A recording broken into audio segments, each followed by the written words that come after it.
Big Cornell Show with Sean and Dave, the host you know, talking whole life and random fun. Grab a beer, let's get it done.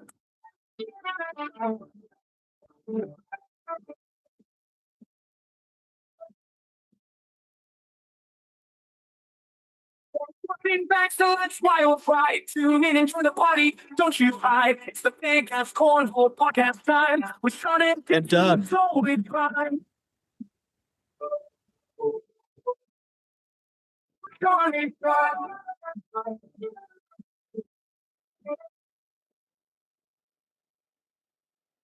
All right, well, welcome back to yet another episode of the Big Ass Cornhole Podcast. Sean and Dane are with you as always. What's going on, man? Oh, just another day, another dollar. I'm on vacation this week. Wow. So I'm living my best life. You are living your best life. And just lurking in the shadows.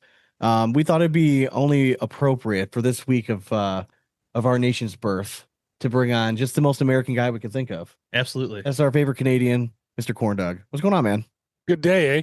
Well, so you guys can have the fourth, but we do it the first. So, first is best. Okay, we were just talking about this before you came on. Aren't you guys like 248 or something, though? 251. Oh, 251. No, I was saying, well, you guys are right behind us, aren't you? Like, it's very close. You know what? I'm not sure. I don't know my history well enough to really be able to speak. I really have no thought idea. It was like maybe 248 for you guys, but let me hit the Googler here and I'll let you know. Yeah, new July 1st. Dane did know July 1st, so he did know that. So that was very good. So what's new, buddy? Not much, just kind of, still letting it sink in that you guys are almost done because it's a sad day, man. You guys are leaving me hanging here. Like I'm the last one standing. You are going to be the last. You are, man. I mean, it's been a wild ride though. Like, gotta say, like, I commend all of us on our grind through all this because it's not easy, man. It's 7 seasons. I know, dude. That's crazy. Like we've talked about that all the time. Like, you guys were lucky because you guys have the two of you to do stuff, right? I'm going this here solo, trying to do very hard all this stuff here, and then you got my CFO, the wife upstairs, who is like, you got to start making money at this stuff. And I'm like, hey, you're 7. I finally made $20 off of Facebook. So, hey. Nice. There we go. $4 that we ever made. All right. Well, before we get too long in the episode, Dane, do best let the folks know what we're sipping on tonight in our favorite segment called "What You Drinking." What you drinking? Well, I was letting it rip earlier with some sun brews. I literally worked from 9 a.m. until 6 p.m. on the house, getting ready for the big move. But I've since switched over. We are here. Miller Lite time, baby. Miller Lite time. In honor of July 4th, America's beer. Yes. Miller Lite. And Doug, you were kind of flashing us a little bottle over there before. What are you saying? Yeah, I'm going Canadian here. I'm going the Rye 51 Harris Beach Spirits. Nice. Beautiful. Out of Clearview, Ontario. Gotta give a plug to the in-laws. It is my wife's cousin's brand, so gotta give him a plug.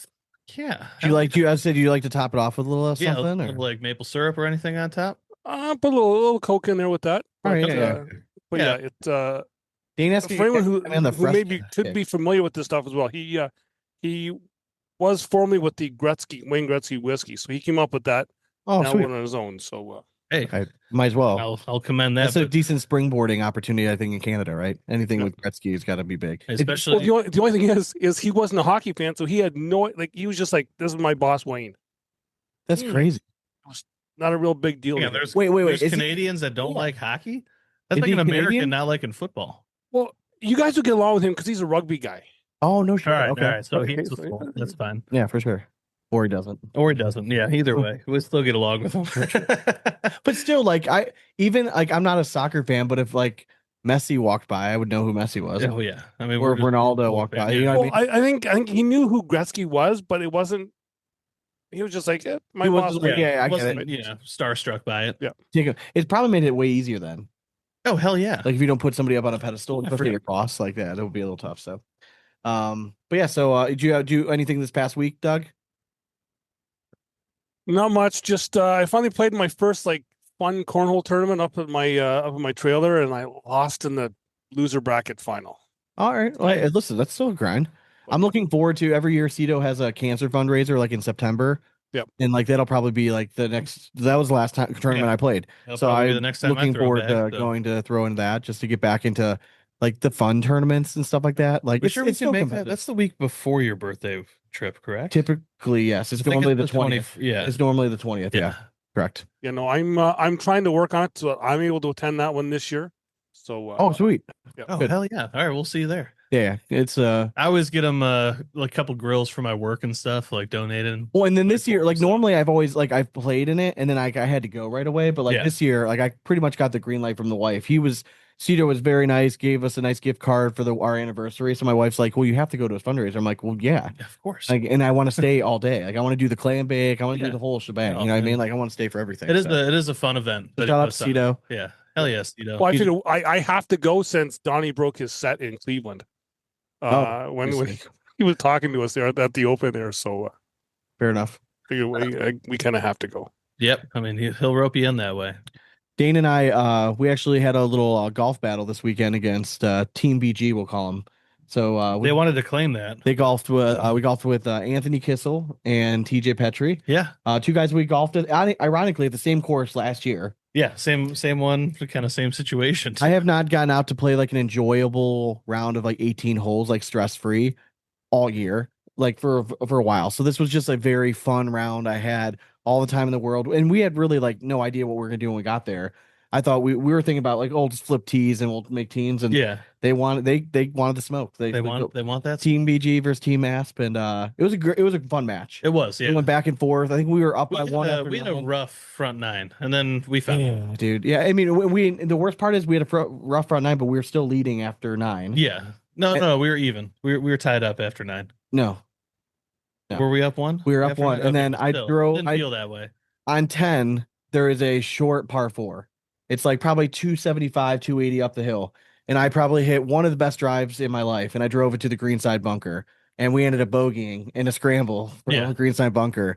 And I was so pissed because like I feel good about my bunker game. And it was like the one just fucked up. And I was like, yeah, I remember like I felt it and I'm like, oh, this is hard sand. Like the first one I hit out of beautifully. And I'm like, all right, so I'm gonna just attack this like I normally would. And this one was a little bit just fluffed right out of there. It's Yeah, ridiculous. it's not and the worst part is I watched yours. So I'm like, all right, I know. And then I just did the same fucking For me, golf just ruins a good walk.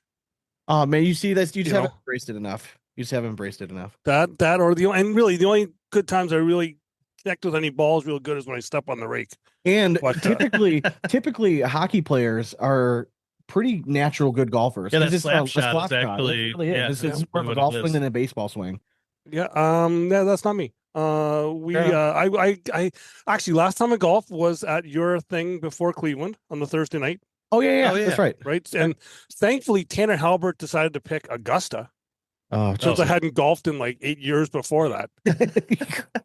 So Right. so he was like 10 under, and Yeah, then, Tanner's a stick. You know, Mish, Corey, and Jake and I are all like 25 over Yeah, battling. he just wanted to show off. That's all it was. So you gotta let him flex every once in a while. He's not winning. He didn't want to come over to the real competition there. Well, I think we kind of counted those one time. There was like about 30 shots in between his 2 shots. Yeah. That he would like Yeah, take a shot, wait for like fresh 30. year in between. Oh, yeah, which I totally. respect. I mean, Yeah, that's correct. And honestly, really what in we're out real life for. golf around here, that's about how long you're waiting between every shot. Except for this weekend, I will say, pace of play was Yeah, it great. was It was nice. just a very nice day.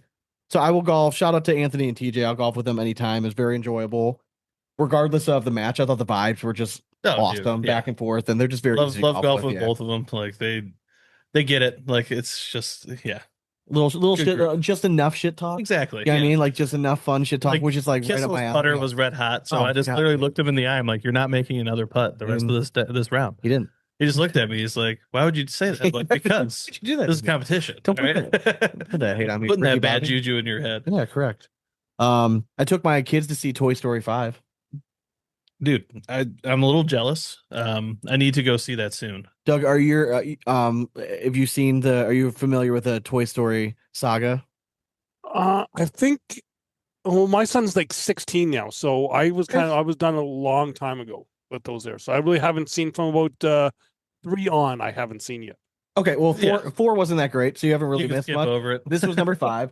I will say, if you were like on the fence about going to see it, go see it. This might be like my second favorite of I all think of it's them. very relevant in the times of today. Yeah, it's all Like, about it's just it's about a tablet and Yeah. about like technology taking over and how the toys are dealing with it, but it's just so like sneaky funny. Like they have like 2 or 3 characters in there and like the little innuendos and dude, it's like always the best. oh, it's really good. Like Pixar just doesn't miss. In my so like opinion. my mom and dad joined me and my kids. My wife had book club on Saturday, so like a bunch of women were coming to her house. So me being the loyal husband I am, I volunteered to take the kids out of the house for mainly because my son's t-ball game was rained out. So I'm like, hey, we gotta do something to get the fuck out of the house. Let's go see Toy Story. It'll kill a few hours. And like me and mom were sitting there just like Yeah. laughing out loud, like a lot of stuff. So shout out to Pixar, put out another banger. And I think Pixar does a lot of stuff like that where they Oh, put yeah. enough for like the parents to get it and Yes, enough for yes. the kids to get it. correct. Exactly correct. Correct. Yeah, there's been a few flops. Like I didn't think Hopper was all that great. Like that was their one right before is okay, and so like it's fine. But like this one was like right in my wheelhouse, very funny. So I thoroughly enjoyed it. So I mean, that's what you did on my birthday. I went and got a delicious steak. happy 37th, right? Yeah, 37. 37. Wow. But That just anyways, means I'm getting close to 40. Dude. God damn it. Gunselman's Steakhouse. Oh yeah. Okay. Bro. Tell me, was it awesome? Fucking Yeah, great. Yeah.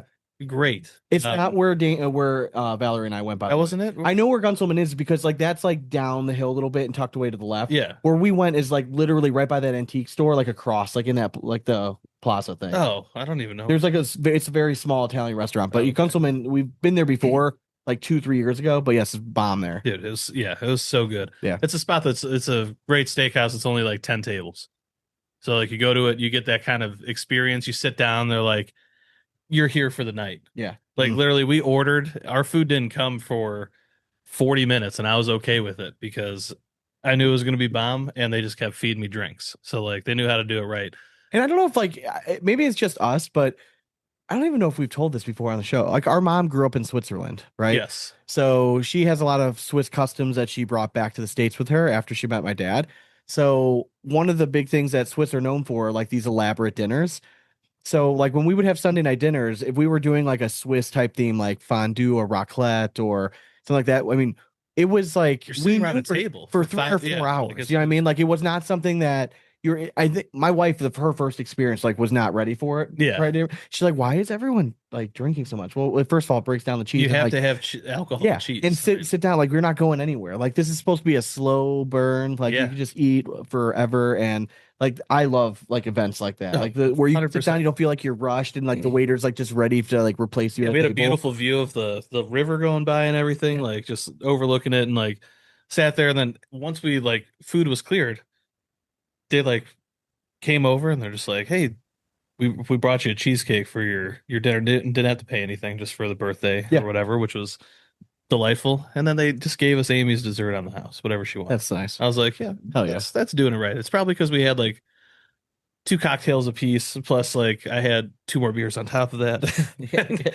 Also had like a small appetite. Yeah, we did it Yeah, right. Sure. When we were sitting there, but it was just wanted to shout them out, man. If you're ever like in the area and looking for like a bomb ass just like date night, Gunselman's Steakhouse. And I know Tavern's another good spot, Yeah. but like their steakhouse is legit. Fair enough. Just need to get- Couple weeks too late for me for that there because the place that we went to Friday night of the Cleveland Open. Yeah. Everything I ordered on the menu, they were out of, including like drinks and everything. where were we at? I'm not sure. It was right around the corner from the hotel that we stayed at. So it was right downtown there. Okay. But, So that's a tough spot downtown because you're just like outside of the party and like restaurant scene. Like it's Yeah. just around the corner. Like you almost have well, this to was like a little kind of mom and pop kind of place. And yeah, it was like, it seemed like it was just me. Everything that I ordered, they didn't have. Like they didn't have the right bread for the sandwich I wanted. Maybe maybe just didn't understand your accent. That could have been it. I mean, They maybe didn't have it. There was Asian no, barrier. they didn't have any Coke left. I was like, then I ended up not even getting a drink at all. And I was like, forget it. just Yep. be grumpy. I'm just gonna sit here. Yep. Actually, no, sorry. It was the Thursday night because I ended up bailing on that place and going to you guys. Yeah, how the Oh. hell do you run out of Coca-Cola? Yeah, that's crazy. Like this is America. Last I checked. Like if you have Coke on the menu, that's the one thing you better have. Hell yeah. I'm interested to know where you went. I'm thinking it's the place that's attached to the Drury. Was it attached to the Drury Hotel? I even forget the name of we were at one of the Hilton hotels there, so it was like right around the corner. If you could have went and put a I hole mean, in the wall, you were at and the then, hotel, like basically attached to the venue. no, we had a little bit of a walk. Who knows? Yeah, I don't know. If it's a mom and pop place, could be anything. I feel like you were at the hotel attached to the venue. You guys just were never pointing in the right direction for the escalator to take you down to the venue. Yeah, well, yeah, no, we didn't have that. We had a good like 10-minute walk, Okay. which was really cool because the one morning we actually seen a couple deer running around downtown Cleveland. Yeah, Yeah. That's because we need open season desperately out yeah, here. correct. Seriously, it's terrible. are you a hunter? No, Okay, yeah, neither. I just have the orange not Titan hat either, on. That's all. When they do open season in Cleveland, you'll just see a bunch of guys running out with handguns, just popping them like on the street, and then they just drag them off. So a little different out here, but yeah, they just run rampant even in downtown metropolitan. They're just because our metro parks, like the big like nation or national park that we have. Yeah. I mean, it's like wraps around the city, so it's like the whole city's like has forest around it. So they just like to trickle in there. I get that. I feel like hunting and fishing are like those two things that you do if like your grandparents or your dad did it. And our grandparents and our dad did not hunt or fish, but they play golf, so we kind of got lumped in with that. Like, is it bad that like, I mean, I went hunting before. I just felt bad. I don't know. Like, okay, I didn't like. We went quail hunting. Oh, well, I didn't like murdering birds. Like the hell, like it wasn't even like. Well, you and Such your a wife challenge. like birds, though. I get This that. was before, long before Amy. This was okay, fair enough. Ashley Berkebile. Oh, I got All right, that. so like, that makes sense. redneck friend that like for sure. Yeah, we get out there and like, yeah, she's like, oh yeah, just send the dog in. So they send their dog in, and all these quails pop up, and it's like just fucking shooting fish in a barrel. I'm like, this isn't even sport. Like, Yeah. what the hell are we doing here? I get that. You guys knew exactly where to stand, and then told your dog to go in there. We shot 5 quail in 20 minutes. I think the idea of hunting sounds good, like being able to go out in quiet, no one bothering you for like stretches of time. I Like think that I would sounds enjoy deer hunting a little lovely. more, but then Yeah. the act of like seeing the life leave the deer's eyes, I don't know if I could handle that. I don't want to have to be a part of that. I've seen people, like I've watched videos and stuff because it fascinates me, right? And I've never done it, but like it still interests me. And I kind of like the idea of like elk hunting where you have to stalk up on them rather than where you're just sitting in a fucking tree stand praying to God that hoping to no God one's they're coming up to that salt lick. Now I have I mean, we'll put this like I have zero skill to be able to track some sort of an animal and then stalk it because like these guys are like climbing up the side of a mountain and they're like, the wind is changing. We need to go up down the south side and then go around the trail and we'll cut them off. I'm like, what the fuck? Like, I also wonder, like, is that just are they bullshitting everybody out there? Maybe. Like maybe they're just like, they think they know what they're talking about. It's kind of like crab fishermen, where they're like, oh yeah, we're gonna put the pot here. It's gonna be huge, and the next thing you know, Deadliest Catch is canceled. What did you ever see? Like, there was the Phil with like he passed away, but like his big thing was he always say crab farts. He could smell crab farts. Smell crab. He didn't know what the fuck he's talking about, but wherever he drops his pots, he's like, oh yeah, you can smell the crab farts. You're just a lucky motherfucker. Yeah. Still on the job hunt, just updating everyone. I'm supposed well, I mean, again, this is the next week though, so maybe you'll have good news between that. Yes. Okay. So like, if you're listening to this now, well, I'm on vacation, and hopefully it's been a very good vacation because I found out I was getting hired and starting this new job eventually. If I haven't found out, I'm probably still like a anxiety ridden like mess inside, like just dying a little bit every day that I don't get notified. That's where I'm at right now. But on Friday, I mean, I can't imagine it's a bad sign. They reached out to me. They weren't supposed to reach out to me until early this week, but Friday I get a random email from the owner saying, hey, I'm back in the office. Let's touch base. Had a fourth interview because he hopped on, and then he's like, oh, hey, I'm bringing my hopefully future boss. And then they came on, and I'm like, oh, I was not expecting this at all. So I think it went well. And now it's just like this last little just get over the hump. Fucking sick of waiting. Yeah. I'm just ready. I'm just ready. I think this is like the perfect fit for me. I really do. And I'm fingers crossed that I can get this. And things will be moving the right direction. But yeah, still just waiting on that and just nervous as hell. And just like I know there's nothing I can do. Right. Like I know they told me like they'll get back to me this week. It doesn't help the fact that like I still can't. Yeah, man. I just like I know that's like that's just me mentally. That I've always been like that. But like my wife looked at me today. She's like, you look like shit. I'm like, thanks. And she's like, no. She's like, I can just tell. She's like, calm down. She's like, you're fine. I'm like, you know me. She's like, I know. That's why I'm like, everything's gonna be fine. She's like, you still have a job. Like, you don't need this. I'm like, I know this. You don't think I'm telling myself this every 2 seconds? Like, I know that. Like, there's nothing I can do. Like, trust me, I'm trying. But hopefully, I am like even though like house pass So if I inspection, don't, if did I all that don't shit, get I'm this, still a nervous wreck. this might be the last episode. Yeah. I might just be fucking done with everything at that point. Just gonna go to Bethany Beach and stay there. Never coming back. Correct. Like, I'm just gonna live a beach life. I don't know if you guys, we're gonna get to like a dramatic reading in a little bit, but I don't know if you guys have been paying attention to anything. There's like in the beginning of the season, I felt like there was like this overwhelming ACO love fest going on. And there was like, like certain players were leaving, they're going ACO, and They were there's this- creaming all over it. yeah, and they're like ACO is the way to go. And I feel like over the last like 4 or 5 months, that's really fizzled out, and it's kind of coming to a head where it's just very reminiscent of 2-3 years ago, where the ACL with the new bag stamp policy and guys were all jumping out and everyone was complaining. That kind of seems like that's going on now with the ACO. Yeah. I don't know all the specifics about it.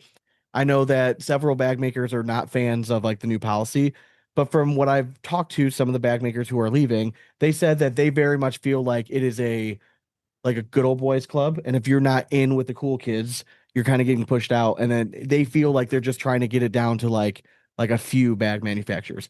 We've been saying that for years about the ACL. It's no secret. Like it's have hard their for them to favorites. police. You know what I Yeah. mean? Like, so it's just, I don't know. I just thought it was interesting seeing like some of the complaints are coming full circle. I'll with say that I stuff. think the difference between like the ACL's approach to the bag makers and ACO, when it comes to like the boys club, you can get into the boys club by showing that you're like all in ACO wise for ACL. yeah, correct. ACO, you have several of these like big bag makers that have done well there that are feeling like they're left out, which to me is like entirely different than what we experienced. Yeah, on to me, it's ACL like you side. either have, it's like one of two parties. You either have to love getting hammered every weekend and like not just being a complete loser, or you have to love Jesus. And like if you're somewhere in between there, like you're just not You like can't really- yeah. Or you have to love running marathons or something. Yeah, Like, I mean, I love very popular over there. I mean, I like Jesus and I like having some beers on the weekend, It's good for you, brother. but I don't like going too hard in the paint in good. either direction. I had a patient pray for me the other day. Maintain status quo. Oh, She like at the end, she's like, is it okay if I pray with you? And I looked her dead in the face. I'm like, that's not my thing, but like if you would like to, by all means. I feel like there's I'm not gonna be separation of church and state here. Well, I just told her, I'm like, it's not my thing, but like by all means, like I'll still be polite and listen. But so she did, and that's fine. Did you listen? I listened. Of course, I'm not gonna be rude. Like I I know. still need the lady to come back. Can you eventually for recite treatments the and prayer? stuff. No, it was just like off the tome, like whatever. Was Whatever. it beautiful though? Sorry, she's not a preacher. She's Wasn't a preacher. she's But not doing it enough. and then the only other random thing I wrote down that I want to touch on. Can we just talk about how anonymous posters are just going to ruin Facebook? Yeah. And the fact that if you're so much of a pussy that you have to like anonymously post, then just don't fucking post it. Maybe it's not that good. I respect the fuck out of guys like Stanley Stepover who at least go the extra mile to create an entire page and a persona behind it. Yes. If you're going to go to that much work to troll, then you deserve it. tip of the cap. Yeah. But if you're just Now that like, you could just click anonymous. Oh my post. God. Oh my God. It's it's ruining Addicted to Cornhole because now everyone thinks like they could just post anything and there's nothing. And I guarantee you a lot of them are some pros that, and I get there are some pluses to that, but like then just don't post. Exactly. If you wouldn't be willing to post it under your own name, it's not worth posting. And again, I am shit. hand up right now. I swear on my kids' lives, I have never posted anything anonymously. No, ever. neither It have is I. either from my Facebook page or Big Asp. And 99.9% of the time, if it's from Big Asp page, it's by me. And I fully admit that. I'm not hiding behind anything. And I Every never once in a have. while, I sneak I one in get there. accused of every fucking day. People screenshot. Is this you? No, it's not me. If I want to say it, I'll just fucking say it. I don't care at this point. I'm Exactly. in Yeah. 2 months anyways. There's plenty of Don't other really care. losers out there that are willing to post stuff up. We don't have to be the only one. I could just see the downfall coming because like when you get the anonymous comments and the anonymous posters, you're gonna start getting, it's just gonna start getting even more negative. And I feel like, I don't know if people can tell on the show, Addicted to Cornhole hasn't been as doom and gloom recently. It's actually been a little bit more of like a cornhole. Vibrant. You know, it has been. It's been better. Like there hasn't been as I much. actually saw a post the other day where somebody was just asking a simple bag question. He didn't get shit all over. Yeah, that's what I'm like, like, I feel oh my like God. it's been a little bit better recently. So like tip of the cap to the Stability. cornhole community. I was absolutely shocked about the new app that came out. Yeah. Like I was expecting like it to be just hammered, but then a couple of people tried to hammer it. Yeah. And then they were hammered themselves. I'm like, yeah, what's going on here? Like, the hammering is going to come down the line for the app. It's still too new, and there's not enough people that like run tournaments and shit on it. So yeah. once they start having those random flaws of like, oh, you can't see such and such tournament, they automatically think it's the ACL's fault. It could even be just like somebody uploading On vacation. shit. I'm currently probably sitting on a beach somewhere having way too many Miller Lights. I'm planning on like trying to take some notes and going through the app and like giving it a full review of what I like, what I don't like. I just haven't had time yet, but we'll see those notes change as Sean gets oh yeah, they're gonna get more angry. Yeah, they're just gonna get the only thing I didn't like with the new app is I was able to look back at the Coombs that I went to in 2018 and seen that Luke and Ryan Johnson handed me my ass in a doubles game. 2018. Wow. Back then. Yeah. Ironically, I was just, you know how Facebook memories pop up? Yeah. So in 2018 was I shared a post and it was the start of all this. It was the Irish Festival cornhole tournament, that the first competitive thing we ever did. Yeah. And then that was like, we did well. I think we took second or third, and we're like, oh, you should like go check this out. And we're like, we're not joining a league.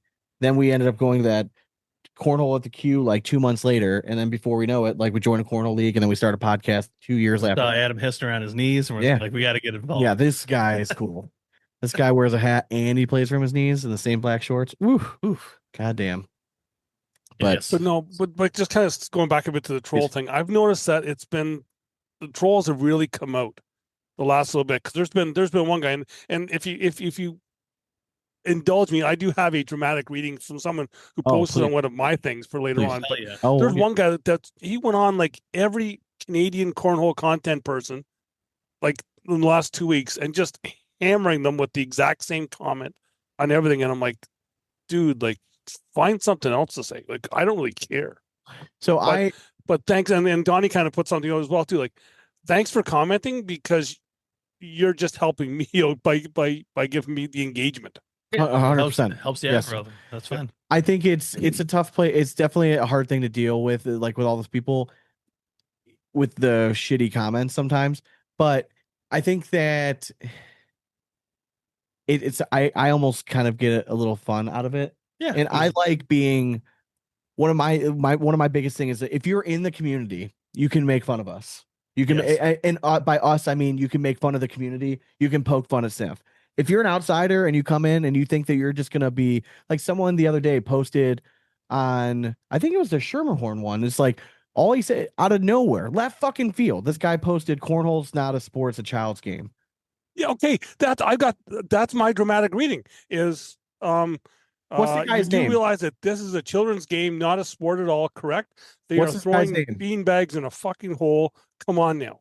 What's his name? That is from Rick Faris from Boston. He's from Boston. So I don't know. His brother goes and plays some music events in the New Hampshire area. So if you want to go and check out his brother, and maybe I would love to know some comments. Did someone in the cornhole community like make him mad? Because it was the same guy that commented on us. So he was all over all of us from Canada. I'm like, who are you? Yeah. So I very much love to like kind of police and keep people in check, like that think they're gonna just pop in on one of our posts and be funny, or like especially on like the ACL stuff. Again, we have been the biggest critics across the board on the ACL, but at the same time, I like to think we're also the quiet defenders. If there's something going on in social media and someone thinks they're being funny, trying to make fun of cornhole, I'm the first one. I will rip them a new fucking asshole. And I do it all the time on Instagram. I do it on Facebook all the time. All it takes is looking at like their first 3 profile pictures, and you have enough. Well, exactly. Well, this guy that's putting it on there, I kind of looked at his profile a bit. Oh, me too. And he also posted something. Just because I disagree with you does not mean I hate you. We need to relearn that in society, dude. Like, freaking. I try not to get too personal. Like, I try not to go after like looks or stuff like that, because like, you just don't know. Those are easy like lobs too. Correct. But I always look back and they're like, what do you post? What are your likes? What are you like? What are you into? Like, is this guy a secret? Like, does he love darts, or is he a bocce ball guy, or is he a curling fan? You know what I mean? Like, I just look for anything that I can just use to then flip it on him. But yeah, I think that as a community, we just need to do better about like protecting our people. Like, this is our group, man. Like, fuck everyone else. Like, if they don't want to be in here, then fuck them, and don't let people come in and try to bully us because we're throwing like that. We can make fun of that, yeah, because we do it too. I mean, like, we can make fun of ourselves. We can throw shade. It's On same top thing. of shade. If I have one of my buddies and I'm ragging on him all night, right, making just relentless, whatever, but someone out, an outsider comes and rags my boy, I'm gonna be the first one up in your face telling him You to didn't back the earn fuck that off. right. Exactly. You know what I mean? Yeah, you gotta go through the trenches with some people sometimes. So, yeah, I just hate the anonymous posters that, and this guy wasn't even anonymous. So Doug, one more time, what was his name? James Faris, Rick Rick Faris, even Faris, better. yeah. He's a dick. Okay, Rick. Richard. Well, yeah, for me, Furries. like 2/3 of the people that have gone at me are Richard. That makes sense. Yeah. It's something about the name. It's like the male. Is Richard Karen? It might be that might be the Is male. there yeah. another that would be better? Like, because Chad gets thrown away. Chad's like the white bro. boy. Yeah, Yeah, that's what I'm saying. So that's that's the the bro. Is Richard the Karen? I think so. I mean, Dick's right in the name. Yeah. Right? It kind of does make Because sense. the other guy went at me because there's a and you guys probably have this pizza company. They have hot and ready pizzas. Oh, And every yeah. time I went to this location by my house, they never had any hot and I had to wait 20 minutes for hot and ready pizza. I'm like, They're not the this kind of top- defeats yeah, the purpose. correct. Right. Yeah, And so when I it's on posted that on my own personal thing, just kind of having fun with it, this guy was all over me saying like, oh, you're looking for sponsors for your show and you're doing this. I'm like, Just talking about. I know where you're from. I've been to I don't think I've been Little to that Caesars- establishment where you're Yeah. at. Yeah. And it was the same thing. And We let's can be call serious. out Little Caesars, by the way, because they're not listening to this shit. All right. Yeah, Even and- if they do, hey, Little Caesars, Your pizza get sucks. fucking hot and ready's out Yeah. in Canada, ready Literally, to go. It's the in only name. thing you guys have in your store is the fact that I can walk in and get a pizza for cheap now. If I have to wait 20 minutes, it's fucking garbage and it's no longer even edible. For the record, a hot and ready, it is actually it's an okay pizza. For It's the- okay. It's an okay, okay. but It's again, okay. pizza is edible. still great. No, Let's be no. It's not great. Let's not go there. I'm No, not no. lowering my standards. Okay, I'm Okay. with Dane on this one. I'm with Dane on it. Right. It's like, if I'm heading to cornhole and it's 6:30, it starts at 7. I'm passing by that place. I'm getting the hot and ready because I got to eat on the way. I'm not arguing. It is. Yeah.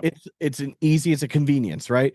It is average pizza at best. If we're all being honest with ourselves, you're not ranking that Yes. shit in the top 10. And I am talking about like, so you're comparing against all other pizza. I'm saying average, what it is, yes, it's average. pizza It's yes, at the price point that they have. yes. I'll give I you- am not sad about that at all. I think it's a great value. Again, average pizza is We kept still Little Caesars open in great compared college. to a lot of I mean, other shit yeah. in my mind. So. Yeah, I mean it's the best deal in Yeah. college. I mean it really was. Like it was the best. Wasn't ours Hungry Howie's though in college? We had Little Caesars too. Little Caesars and Sometimes. I mean Porky's though. Shout out Porky's. Come on now. Rest in peace. R.I.P. baby. Which is weird. Yeah, like Oh, but this guy went after me with that, and then also he went after me because I wore a sponsor's bucket hat in a video. He was on me because I was wearing. He was like, "Oh, you're cool because you wear a bucket hat." I'm like, "Yeah, I am." Honestly, you are cool if you wear a bucket. hat. Doesn't matter. who You're the doing sponsor something is. right if people are commenting negative stuff. Is Yeah. what I've always Oh said. yeah. And And you know what? Like, you have And the spotlight unfortunately over for that. everyone, a little inside baseball, that fuels me to keep going because Yeah. of my hockey background, and I'm gonna chirp you like crazy. It did for a while for me. Absolutely. And I still I'm not gonna lie. I've been actively trying to stay off social media more. And I'm sure you could tell on our page, like especially the last like 3 months or so. Sometimes it's just not a healthy obsession. You know what I mean? And I just feel I can feel myself almost like getting angry and I could get excited for a challenge. And like that's just I don't want to get that's just not me. It really isn't at my heart. But like I can be a dick if you force me to be, but I don't want to like be there all the time. Again, like when you like sit back and look at it, it's like, do I really want to be on social media arguing with people about dumb shit? What I should do, Like, honestly, in would have the been grand scheme of things, this is even- fantastic. Well, speaking of that too, like so we go back to Cleveland. One of the comments on YouTube and when I was doing the that broadcast court there was that I have the personality of a rock wall. I mean, have you seen Right, some so- rock walls though? I just actually, Does that mean like I'm like I agree to my that. personality is like big and sturdy? Yeah, that's true. I mean, I went A lot out of things to to hold on to. I went out to what was the name of it? On the Rocks. It's actually a rock climbing place. I took my nephew out there because he will just go out there and climb everything and love it. Doug, that's a compliment because those rock walls are. I laughed at it. Like I wore that as a badge of honor. I Yeah, I, they have I want to start calling myself a rock jump wall. there. Like, yeah, take that all day. I could, if I put together a slideshow over the years of all the comments that I fully typed out, I read and deleted, it would have made for one killer segment. Right? Because there are some time, and most of the time when I delete it, it's when I feel like I'm crossing the line, maybe a little bit, or people might view it as me crossing the line. So I'm like, you know what? I'm just gonna delete this. But I Yeah. feel better that I typed it out, and I knew I could have done it. I mean, but I didn't. But it happens a lot more often than people realize. Oh yeah, I've had a ton of those as well. Oh, because yeah. it's like, And this is the biggest advice to everyone. If you really feel the need to type something and you think it's, I will say in quotes, controversial in any way, right? Type out whatever you want to say and then read it out loud.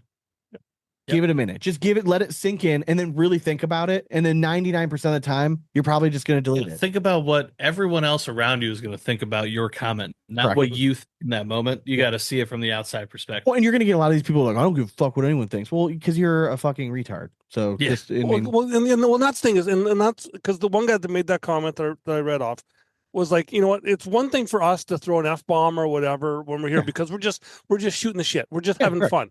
But if you're consciously writing that into a comment, like correct. that just shows your IQ level. Yeah, just take exactly. Just take a deep breath. Take a deep breath. All right. So let's go. All right. What we want to do is so this upcoming week, so just a few days from now, there's going to be the Mesa or the Mesa signature. It's the final signature before Worlds. Doug, what are your thoughts of so far how the season's been going? Like, I feel like this season started off with such a bang with the teams draft, and there was a little bit of excitement. And I'm not gonna lie, it convinced us to like, let's keep doing this. Let's go for one more season and not walk away. And like, I feel like this has been such a boring fucking season of cornhole. And I don't know why. I don't, and I'm because there's more signatures now. So no, I'm asking, like, weight? is it me? Like, is it just that like my interests have waned a little bit? But like, I just feel like there's just not as much going on. Like, there's just nothing exciting. Like, people like are behaving too well. Like, there's not that much drama. Like, can we get Sebastian Barger an ACO tournament chucking some chairs or something? Yeah, like right? Just give us something. Like, for Christ's sakes, can we get some sort of an argument or a poop gate? Like, I'd fucking pay money right now for anything interesting outside of just a 9-year-old just dominating everyone, or someone throwing in 11 PPR, like playing a 45 round game. Like, we just need something. And that's what I feel like cornhole has always missed. It's like the character aspects. And there's certain people who are excellent characters, but I feel like they haven't been in the forefront in the games that matter. And that's maybe why it's been a little boring. I think we've also seen kind of a theme of like maybe the characters aren't the ones that are there in the end. Yeah. On a consistent basis. Yeah, so like correct. they haven't been able to translate being a personality and have it impact their game appropriately. I think Jordan Power alluded to this last week. Yeah. You know what I mean? Like, this is his first year that he hasn't been on a broadcast yet outside of teams. You know what I mean? But he tends to always squeak it out. So he's one of those scary guys going into Mesa. Like, does him and Kingsbury are one of those teams that, like, I think they're too good individual players to not make a run and really make one. Yeah. They've been close right there, but I'm not making a full prediction that they're going to win everything, but like, I feel like they're going to make it to a bracket final, either in Worlds or here. Like, they're both just too good. Expected from years past. I mean, both of them have always found a way to find it, but different partners, sometimes you just don't know. And I think that might be a little bit too, is that it's so hard to follow people because like it's like a huge slut fest. Everyone just changes partners every year. You know what I mean? The only ones that are going steady right now are like Richards and Smith. You know, everyone else, it seems like they kind of bounce around a little bit. You had Graham and Trzynski this year, but like they haven't been like that powerhouse team, like striking fear into everyone, running through everyone. But I mean, outside of the big names that you mentioned, yeah, it's a revolving door. Yeah, every year of who's winning singles, and I mean, it's just like, you know, you'll always have that Mark Richards or Jamie Graham taking one or two of those down. And I hate saying that because season, but then everyone else is just like a crapshoot. I love Colin. Yeah. I really like Logan Chamberlain. Like, I think that they're great players, and it's nothing against them winning that's made it boring. It's just like, I don't know. It just feels like the season has just lost a little something. Like, we need to see it consistently. The big names need to consistently kind of show that they are the top dogs. I feel like there's been such this looming air of when is this app coming out? And the ACL really pushing to get the app out. That like everything else kind of just maybe fell by the wayside a little bit. And I'm not gonna lie, when Trey Ryder left, that was very eye-opening to me. Because I'm like, if a guy like Trey is gonna leave, and I completely understand that he got a job opportunity that he felt like was just too good to pass up. But if a guy like that, who's invested everything, like pretty much his entire adult life into growing this, can just up and leave. Yeah. Like, what does that say to all of us? Like, what am I really supposed to be like buying into that this is going to somehow like make it out of this and like make it bigger than it already is? Because if he's willing to step away, to me, that tells me directly that he doesn't think it's ever going to be as big as what he's doing now. Yeah, exactly. And I mean, like, the arguments out there that like maybe it's like just the less travel and everything, like I'm one of those thousands things, of like reasons. there's a lot that you have to dedicate to. I'm making a lot of assumptions, and I completely understand that, but that's how I kind of take it. And that was a big factor in us deciding ultimately, like, where do we think this is going to be in 5 years? Doug, where do you think this is going to be in 5 years? Like professional. So for me now, I kind of see stuff from the inside because just kind of with my position, Of course. Yeah. that I'm really optimistic on what's going to be happening coming through, just because the people I see that are in there now, and I think that maybe you guys have hit kind of like a plateau, maybe kind of in the States, but for Canada and Europe and that there is really going to be, Which I think is awesome. really kind of flourished this year. Are you seeing big number jumps in Canada? Oh, we're huge. Like we were just in St. John's there about a month ago. And I think we're about 2 teams away from selling out. That's our awesome. doubles. That's awesome. That's awesome. Right. Yeah. So, and it's now we're like, we went from going from like curling clubs and small little venues for our opens to we're now going to convention centers. We have to go to those bigger venues. Right. And, awesome. And so, yeah, so St. John's is our last curling club, which, I kind of, with the way that's set up there and kind of everyone that runs it, I would love to stay there, but I think we've now outgrown that venue.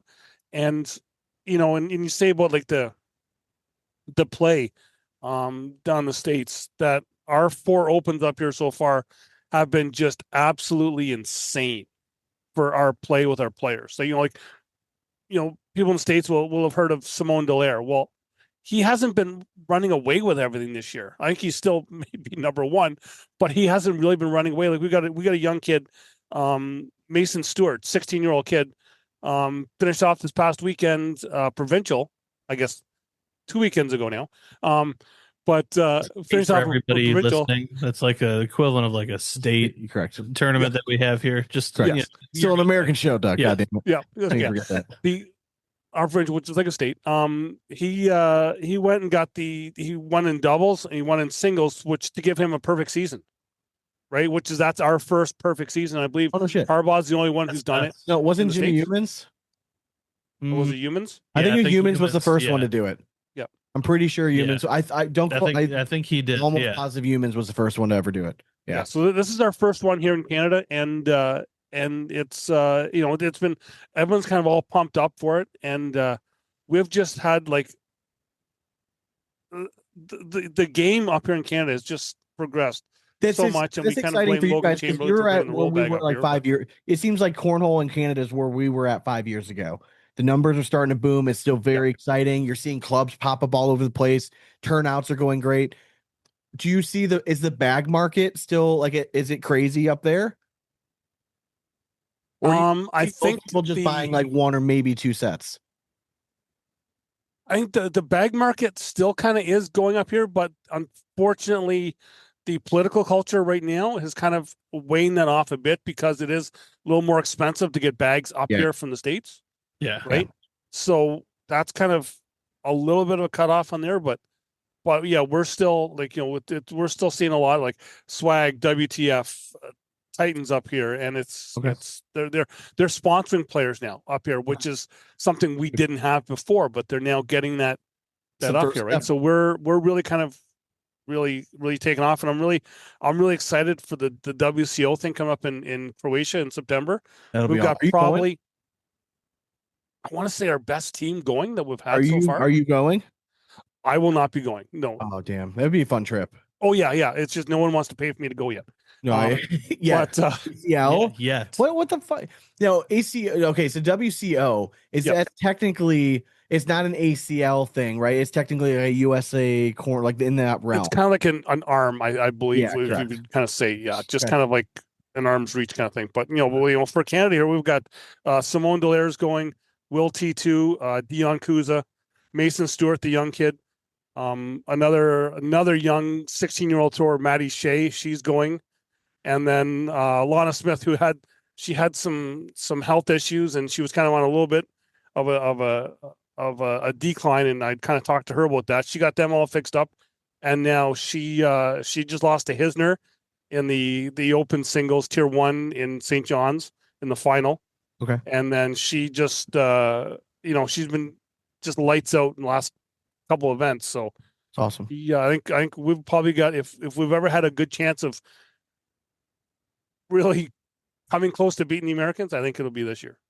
I mean, I commend you for grinding, right? Because I mean, for the first 6 years, I mean, the numbers just weren't there. Oh no. But, I'm happy for you that the numbers are there, and Yes. it does seem exciting, and it is. I hope Canadian cornhole fans understand that, like, the work that you've put into getting to this point, and like you have done such a good job of laying the groundwork up there. So I commend you, man. I know it's not easy, and like you said, like Dane and I have each other to always bounce off of. You know what I mean? You're rolling solo dough a lot. I mean, I know Donnie joins you sometimes, but Yep. you're primarily a solo operation. So I do commend you. It's tough, man. Oh yeah, even doing the live feeds for the ACL, I'm Yeah. 17 hours of just talking to myself. Like, Yeah, it's it's just that's insane. Well, that's what I told Dane. Dane was like, he wasn't in like the best mood in Cleveland. I'm like, dude, he was on live stream like all day. He's probably fucking tired. I get it. I do remember those, like, those long days, bro. But See, that I was- don't, Sean, because I would just drink through them, yeah. and then I would be hammered by the time we were off the mic, so Yeah. I wouldn't remember. Well, I quickly read, like, there was a small period of time where, like, okay, maybe this is going to be our realm, like this commentary stuff, like it's kind of fun. But then at the same time, I'm like, It's no not fun. offense, but like, there's not enough money for them to pay me Yeah. to waste 8 to 10 hours of my time sitting there And talking to not about, have like, like yeah, a waiter to just give me more beers. Yeah, I have I'm to sorry, get up like- and go, and like you don't even have a urinal for me like right there because I'm crushing like a beer every 30 minutes. It's not. I felt not conducive to terrible my because they lifestyle. reached out to us. Cleveland Cornhole reached out to us, asking if Dane and I would do the commentary for the state championships in Ohio. Now they reached out to us a month in advance and everything, but unfortunately, I told him, like, you're asking Dane to give up his birthday, which he's not going to do. Yeah. And then you're asking me to come out, and I'm like, no offense, but like, I'm not just going out there for like Do you mean- a few Miller Lights. Yeah.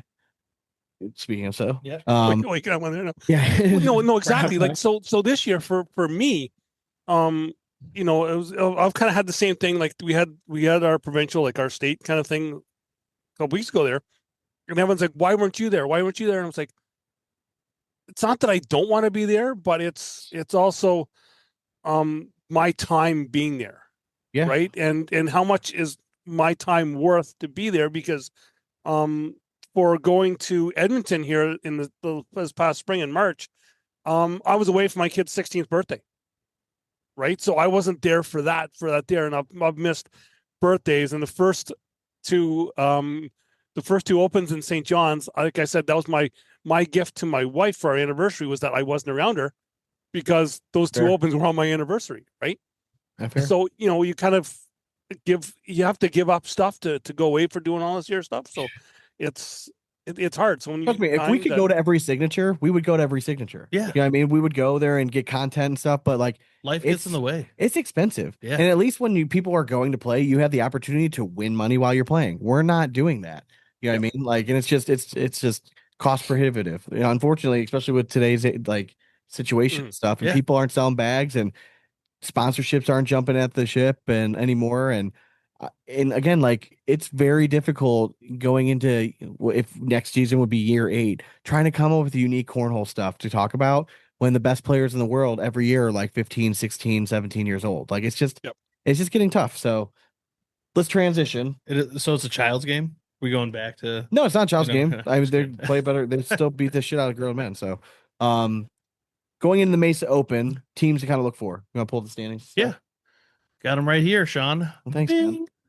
So in doubles, I mean, obviously, Wiedenfeld and Roybal got off to this lightning fast start. They're clinging to the top spot by 10 points over Yeah. Tony Smith and Mark Richards, who again are they're kind of the gold standard right now of just consistency. Yeah. They're not winning everyone, but they're such a fucking tough out. Nyberg and Colin Powers have just put together a really nice season. Yeah, I mean, Mhm. let's go back to Wiedenfeld Roybal. Yeah.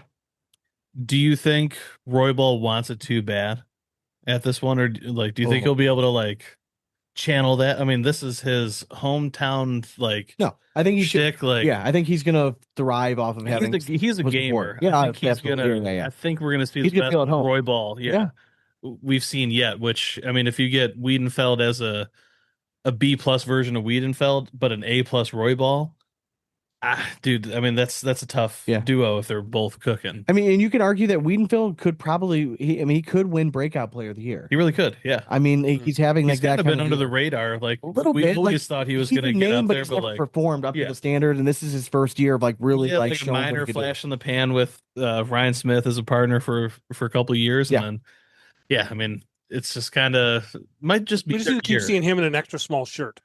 Yeah, man. Yeah, it needs to be a little larger. We know this. He also needs to bring a jersey. Yeah, wear the jersey that's made for you. Another interesting one, which I was actually shocked that they're in fourth, is Forbes and Fabianar. I feel like they've just had very consistent season though. Like we always preach. So the year for them, I really didn't get a chance. Haven't really had a chance to really watch them a lot. Yeah, but then I did have them on my court in Cleveland a bunch. Yeah, and their game was just they're the ones that they can have fun, and they're still hammering bags. So I think that's sometimes their downfall though, is that they shoot the shot like without hesitation sometimes. Yeah, and sometimes it's like you got to be able to have a partner across the board and be like, stop playing like a fucking idiot. We don't have it today. Let's just run bags. So the thing is, like we all know when cornhole pros are cooking, they can hit every shot under the sun. Correct. Until they don't.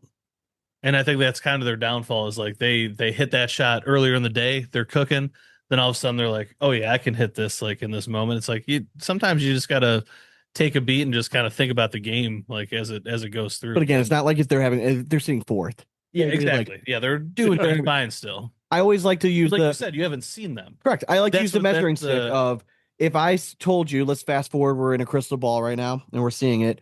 Forbes and Fabian are winning Mesas. Are any of us surprised? No, not surprised. And that's what I'm saying. Like, do you belong there? Logan Chamberlain, Gavin Cano, currently sitting at 7th. To me, it sounds crazy to say this. Arguably one of the most disappointing teams of the year. I know, just with so much hype. 10, but still, like, and like again, it's hard to say it. But we had a lot. I mean, they made that switch for a reason this year. Yeah, and again, we expected them to be. If there was like a top double, 3, no problem. If there was like a doubles Calcutta, I still think Chamberlain and Cano will probably get bought for right up, probably top 3 money. Yes, right, 100%. Smith and Richards should be one, arguably. I think Chamberlain and Cano would be up there. I think that you would also get people spending money on Graham and Trzynski despite their. Where are they sitting at, anyways? They're down 17. Yeah, it's tough. That's tough. And another one that I didn't realize who's having a pretty solid season, Braden Wilson. Yeah. Just Dude, I mean, even though the kid's not like you could like his heart isn't into cornhole like as much. And he grew a foot and a half, it seemed like. Jesus Christ, when he's I saw him, one of the young guns that's still slinging after a huge growth spurt to date. He's doing exactly what us. He found golf and he's like, dude, I love golf. And he's a stick. Like he's so disgusting. I hate it. Yeah. Kid's swing is so freaking pure right now. Correct. Yeah. And I shout out to Wilson's. Mr. Wilson, and we got to hang out with him a bunch of Cleveland. Super solid dude. I never really had an opportunity to really talk with him, but like just a really cool family. Really like them. Yeah, it's just been another team that, like, to me, like, if we had gun to his head, truth serum, Sammy Soto, what do you think of your season? I think he's telling us right off the bat it's been a very disappointing season. I still think Sammy Soto is a top 5 doubles team. Yeah, right? That he just even as a player in general, Sammy Soto's still a top 10 player in the world. I would say at his best, he's top 5, top 3 player. Yeah, it's been a weird year. He's at that age now of what do you do from there? Are we going to see Sammy Soto resurge next year and come back, or are we going to start to see him like just slowly start to fade down the list, and then maybe a year from now, life a little more than cornhole, and that's the tough part about this. And then guys that age, 26 years old, they get off parents' insurance, they got to start working, they leave the game. Are we going to see them come back at some point in 10 years and try to make a run? If the ACL is still around and still competitive, are we going to see any of these old names come back, or is it already taken a spot in their course? And we haven't seen it yet because I think it's still so new. We have seen it. Okay. Ryan Windsor. I was just gonna say, although it was only a couple months, he didn't leave, but he was he was never like Windsor he got a job, and I think mentally he's in a good place. But I'm saying like that's to me it's the same Okay. though. All right. Like once you get that solidarity where you can like still devote your time to your craft, I get what you're saying. I'm saying and if somebody it can leaves, happen. Yeah. let's say Gavin Cano decides I'm done. Yeah. 10 years down the road, Yeah. he's like, I'm really Wife, good at this. kids, Can he but he's come like, back? kids are a little bit I wanna older. try to Like make this time run. to, yeah. I think it would be a blast to see a name like Gavin Cano come up 10 years from now if he walked away. Yeah. Be like, oh, dude, he was a stud back in the But day. yeah, I think like Windsor, I think is a small sample size of that, but like it can be done because he has not been relevant for 2 seasons. What do you think? I think perhaps the team that I'm most surprised seeing where they're at is Birchfield Hissner in the top 10. Dude, consistency, man. Yeah, it's just like one of those. They're winning the first 2 games each time. This is they're one of those teams that Worlds is going to come around, and all of a sudden we're like, oh, Hissner and Birchfield made the fucking finals of Worlds. And no one would want more than that than me. Oh yeah, dude, I love give this me, guy. give me like some drama on for sure. The court. I got to spend a lot of time with them like last month there because they both came to St. John's. 2 of our favorite open. Just very easy guys. They're awesome. And I have not seen both of those guys relaxed in a long time. Like Adam, and I was kind of talking with some other people about it, is that Adam became like the older Adam that we had seen. He was just like, he was talkative, he was chirping everything. There was not one person in the place he did not chirp, including the bartender. Right. Yeah. So it was like he had fun, and it was just a relaxing atmosphere for them. Right. So I think Adam is probably what they may have needed. I think Adam's a great example of someone who's been in the game for such a long time, but you don't stay in the game. Obviously he wins, right? Like, so that helps a lot, and he's been very successful at it, but you don't keep doing this stuff and traveling unless you find fun in it. And Adam Hissner is a great example if you can look at it, and he still clearly enjoys doing what he's doing. Oh yeah. I mean, he gets out and he's a man of the people. What do you think, Walker Morse? Would you say successful, unsuccessful? I think it's a successful experiment. Yeah. Like, cause I mean, obviously like David Morse wasn't to the level that we put Ethan Walker at. Yeah. But to be inside the top 10 with you guys, like having fun and like enjoying each other's company as doubles partners, to me, that is a win all day, every day. And they're another team. If I wake up and I see like, oh, who won doubles? And I look it up and I see like, oh, Walker Morse won. Sweet. I'm maybe a little surprised. I'm not shocked though. To me, it's all like if Ethan Walker is cooking. Correct. He's a number 1 player in the world. Yep. We've all seen it before. Now, Ethan's one of those guys that obviously he's got big ambitions. He's got Grip Lab going on.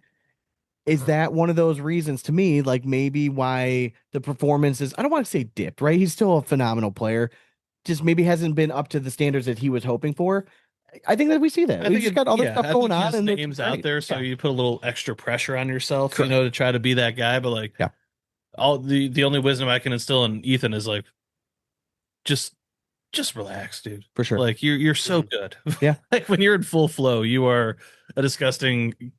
And David Morse has only become better with time. Yeah. Which who can we say from like OG pros has just continued the grind and has continued to increase their PPR year in, year out, and ranking. I mean, the kid, it's unreal. Like he has stood the test of time, and I hope people don't forget David Morse's name when it comes down to like the OGs of cornhole. Oh, because he was there. there. Like he is still there. Yeah, and it's just a good dude. Yeah, well, I'm gonna say he's not a name that for me being up here is that he's not a name that we hear every week, but he's a name that I've heard for a long time. Exactly. Yeah. Exactly. Correct. And that mainstay. I mean, there's something cool. You have to speak about it. Yeah. I mean, it's definitely like when you talk about like Hall of Famers. Correct. You got to throw names like David Morse out there, who's stood the test of time and has just been a grinder that's starting to find really good success. You look at old boys in golf, right? Yeah. And they list all their accomplishments. Rarely are they saying like a lot of them were like a 2-time winner on the PGA Tour, but like they were top 10 50 times. Like those are like, and they're like, but they're like, oh, like he only won twice, but I know his name. Like that's why, because you just hear him for years and years. Like they're always relevant at some point of the season and getting up there. So I think it's very fun. I like doubles. I think it's always a little bit interesting. I think Guy Nation being 12th is awesome. The one team that just based on individual performances and individual talent outside of Chamberlain and Kano, I think I expect a little bit more out of Hoda and Landis this year. Just because Colin's been just obviously he's still number one player in the world right now. Lights out. It's just Gage has just been another one of those guys that every year he's been a pro, has gotten a little better. They're another team that if they won Mesa, not shocked at all. Like I would be like, well, it's about fucking time. Like I feel like you guys should just put it all together by now. But when we look at the full landscape of Gage, I feel like it's always just like one tournament. Yeah, he does tend to make a big he just splash. pops off in one, like, I mean, he'll be there in the finals of singles and doubles, and then you need one, like, Gage going into a match feeling confident, knowing that he can win. Yeah. Like a wishy-washy Gage is never good, but when he goes in and he's got like that psycho look in his face and is looking a mad scientist, like it's like locked in Gage land. 1,000-yard stare. That's just like Correct. He's doesn't hear anything around him. Correct. Yeah, we've seen it like in the past, just locally. Is there anyone that's fallen off? And I don't mean falling off. He's ranked 14 or he's one half of 14th. Alex Rawls, like, has just disappeared from like everything. Like, I mean, 4 years ago, this guy was he was number 2 in the world, I think 2 or 3 straight years. Just seemed like he was on a broadcast every other. The start of this season, wasn't he coming off of like a foot surgery? That was last year. Okay. That was last year. Yep. This was the year that we were expecting him to like get back into form. But he was like my dark horse of like you'd be a good showing that like just how good the pro realm is. Yeah, I agree. I mean, like these, if you're not like at your peak spot, like you're not going to be in the top 10. Agreed. He just always cracks me up watching because if he hits a good shot, his go-to is always that he looks his opponent like, like, you see that? You see that one? You see that? Like that was a really good shot that I just hit. Yeah. It's always good. You want to switch over singles? Yeah, I can do that. Into singles. Flop. There you go. Colin Hoda is up by. Oh, sorry. I know he clicked literally right as I was about to read. Do that math, Sean. 15 points. 15. Over Logan Chamberlain, which is crazy because Chamberlain has 2 wins. Hoda has been to, is it 2 finals or 3 finals? He's been 3. Okay. I think he's won his bracket 3 times, made the finals twice, maybe. Richards is sitting 3rd. Again, just kind of like ho-hum. Only there we 10 go. behind Chamberlain. Jamie Graham's ranked 5th. Again, like it's no surprise. Cash Chamness, though, putting it all together, not just having a singles, but also having the doubles performance too, is certainly interesting. It is. And that's where it makes MVP interesting because, like, you're allowed to take into account doubles. Doug, you typically get a vote for this. Are you leaning a certain way right now for MVP? I mean, obviously the official names haven't come out yet, but we can all kind of know about we can kind of speculate who's going to be on. I've kind of looked a little bit, like I've said, like I've been mine kind of fully in with our Canada stuff here this year, but kind of look on the outside and go like, he's got to be there because I had that 2-hour match between him and Jamie Graham there in Cleveland, right? And just like that's the first time I got to see him live, right? And just the smarts that kid has when he's playing, right? Like impressive. We talked about before, like we got some players when they go on a heater and then they all of a sudden they go cold and they're still trying to make these shots. We're still trying to make these shots where he's like taking the time out and I'm gonna think about this, right? I think he has to game, even though he's so young. Oh yeah, 100%. He definitely has taken the time to kind of learn the game. Well, and he's grown up grew around, up. Yeah, he grew up professional like, player. Like kind of firsthand. So yeah, if I had a vote right now, it's hard not to vote for Chamberlain, only because he has the 2 wins. My only doubt now, if he comes out, he can put an exclamation point next this year. If him and Gavin come out and win Mesa, I think that locks up Logan Chamberlain. Yeah, that locks him up for being MVP. If him and Gavin don't have a great performance and he's okay in singles, that opens the door. Because if Richards comes and wins one, if Colin wins another one, someone's going to leapfrog him. Yeah. Because in my mind right now, going into Mesa, I give a slight edge of Logan over Colin and Mark. Just because he has that double success over top a little bit. Yeah. Like, I mean, they're. Yeah, I mean, you can't really argue. He's won 2, Colin's won 1. Yeah. Yes, Colin's had the more consistent singles, but he's ranked lower in doubles. But then you have Mark Richards, who's won 1. He's won at least 1 in doubles. He's the second best doubles team. It's just a model of fucking consistency year after year. And it does matter. But Mark Richards, like, not winning MVP is kind of like the years when LeBron would win MVP, I feel like. You could give it to him any year kind of thing. Yeah, correct. Like, I agree. He's just always there. They can just hand it off to him. But if somebody happens to have that season, you got to just anoint them. Ryan Windsor playing so well with Cameron Belvin as well. I think he deserves someone like as like a comeback player. 100%. Like I think for sure. there should be the lock for comeback player of the year if he's on that list. I mean, I can't think of really anyone else that comes to mind. Maybe Andy Grindersleeve deserves a nod on that. Oh yeah, because he's had a very solid season. He's ranked 11th in singles and doubles. He's doing it. Yeah, I think in doubles he's maybe like 13th or something like that. So he's right there. Another player that's kind of a breakout candidate, I think, Tommy Sliker. Oh yeah, I was just saying that. Yeah, he's right there, and he's doing so well in doubles, and I mean, selfishly, he's one of my favorite guys to talk to. He's just hilarious, funny. Yeah, he's got our personality. Like he's got our same sense of humor. Tom, if you're listening to this, love you, dude. Yeah. Like it's you've been a pleasure to like interview. Sit there in silence and then just wreck you with one dude, word. He's very funny. He's so funny. Well, I really didn't notice it until someone said on the live feed chat that he was wearing 2 different socks in Cleveland the one game. Yeah, and I really didn't notice that. That's his personality for sure. Marches to the beat of his own drum. Like I love that though. And he's super funny. Like I wish he would do the music stuff. Like I feel like he would really hit off that. Like he found his niche if he would just keep coming out with. But again, it takes a lot of time. It does, and I completely get that. So that's why. And money, you got to pay for that service. We've mentioned his name a bunch. I want Matt Wilson to be like a top 5 player in the world so bad because he puts out just solid fucking content. Or rather than being a top 5 player, just having the ACL recognize who those kind of guys are that really do it. That should be another award that the ACL should really think about doing. Is something social media related or like promoter of the game, like whatever the fuck they want. Something like that. Just like throw it in there because like a guy like Matt Wilson. Yeah, dude. I feel like a lot of his he gets huge views on his videos first. Bullshit award that they give to Tornado every year, the fucking Iron Man. Like, okay, sweet. You played a lot of tournaments. Awesome. Next, can we have someone that's actually like really promoted? Yeah, like really growing the game. That was not a shot meant to Tornado at all. It's just more the award. Tornado knows that. Well, no, and we've even talked about that up here. Is that the people that put content out, and it's not content isn't just like a Facebook post saying thanks for these sponsors. But I fucking hate those. Actually go out and put stuff out there and it's not just even content isn't just playing live feeding your games. Do stuff other than like away from the game. Yeah, his shit's clever. Like Matt Wilson, and guess what? The first few that you come out with are gonna suck. Yeah. Because you only get better at doing it. But you know what? You have to have thick skin and you just have to be relentless.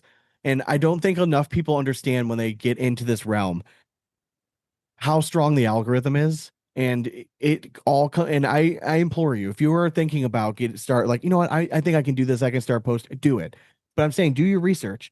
There are certain times of the day that you should post on Facebook versus Instagram versus TikTok. There's little things, and you have to know that, like, okay, if I post too much on Instagram and the same thing, I'm gonna miss a whole crowd. But on Facebook, what I mean? So you have to know all this kind of stuff to really ramp up your value. I purposely I never monetized our Facebook. All right. And I think that should be known. And I think a lot of people accuse me over the years of like, oh, you're just making posts. You get like, we have not made a fucking dollar off Facebook. Yeah, never. Because I wanted our shit to be authentic, and I never wanted. I know. Also, I don't need Facebook on my tax info shit. Correct, and I also I just never wanted to feel like I was gonna start using and just putting out shit to put up shit. I fucking hate all these stupid fucking cornhole, like David Abate, right? I think there's cornhole community. I'm gonna throw them out there, cornhole addicts, right? First of all, if anyone's dumb enough to buy that fucking company for whatever he's offering, just run. All right. Anyways.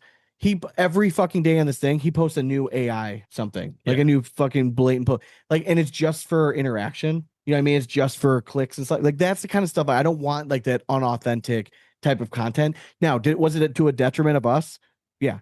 100%. Like there's no secret as to why we did best of the bags every year. That was our main drawing in point where we would get the most followers.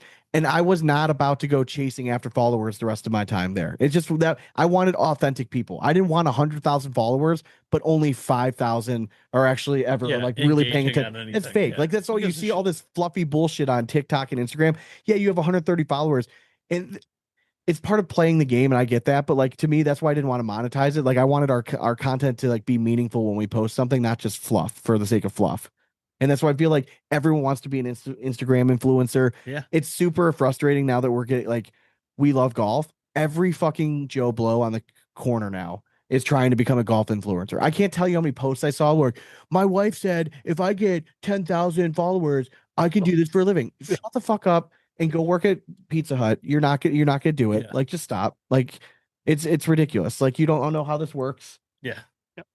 Kissel was talking this before this past weekend. He's like, "Are you guys going to do golf stuff?" Like, do you know how much shit goes into like truly good golf content? Yeah, Now, like, you can't hire a full team of like I would camera guys give a shout out to Jake do it. Worley. Jake Yeah. Worley is great. Oh yeah, And he started from nothing, and he's growing his golf on Instagram, and it's nothing fancy. He just posts like his shots on, and that's fine. But if you want like long form type stuff, that's another route. Like, I'm fan of the long form stuff. I could go and film us shooting a hole. Yeah, I think it's kind of boring. no problem. It's So, so like, boring. I like to make content that we like to make. That's really what it's come down to. I thought our realm was doing the skits. Yeah, Takes a lot of time, takes creativity. Life gets busy, but some of like our favorite, like some of that stuff I'm going to reshare over over these next few weeks, just to kind of like my favorite stuff that we've ever done, like just Might as well. just reshare Yeah. it. I mean, because I see everyone else like repurposing their stuff like all the time. Like, I try That's- not to do that, but like, That's how you stay in the game, Sean. yeah. I mean, I got to give an homage to the Trevor Brooks one. Like, got to throw that one out. Like Oh, the yeah. old like, oh God, Nora coaching me for my. oh yeah, the Dwayne one. Yeah, just Well, like me, like throw it out my probably last couple of months, I've really kind of went. You know what? I really don't care anymore. I'm just gonna, I'm posting more content. Yeah. But because I really just don't give a shit anymore. Right. Yeah. I'm just, you know what? Laugh at me, whatever. Like we have one player in our league. I make fun of her every week because she absolutely detests the song Wagon Wheel. Okay. Right. So if I'm going to go and play her, I bring my phone and I'll put Wagon Wheel on Spotify. Right. She can't hit a bag if that song is playing, but I will have fun with her. So this weekend we were going to our trailer and I was like, I see this like a glow come at me, Wagon Wheel box of a family box of 18. So I was like, I'm buying this for content. Cause I was like, I was saying to her boyfriend, Big Mike, I was like, I found the bags for you. Like, you can buy a family size box of bags. Right. And that was that. And then I started throwing them in a hole and was like, best thing about throwing a 4-bagger with them is you can eat them. Those are my 2 biggest videos I've put out this weekend. It's all about effort. Yeah. You put effort in and you get some inside jokes and stuff like that. That's all that matters. It's the best. It's really hard to throw a 4-bagger of wagon wheels. And you also never know what's going to stick too. Right. So like there's also the argument of just putting shit out there as much as humanly possible. Yep. And that's why we have all these guys that just they're streamers and they literally have a camera crew around them 24/7 and people just sit there and watch, which is just baffling to me. Mm-hmm. Like I just don't that's well my kid did that. Like you're watching someone play a video game.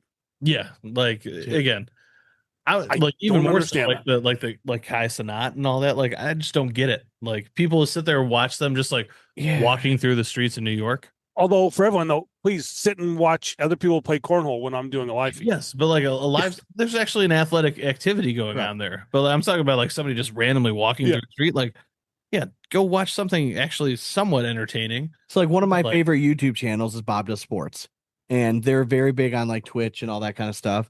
And they do live streams of them just like playing video games, and people are like in the comments. I'm like, how are you watching other people play video games? Right.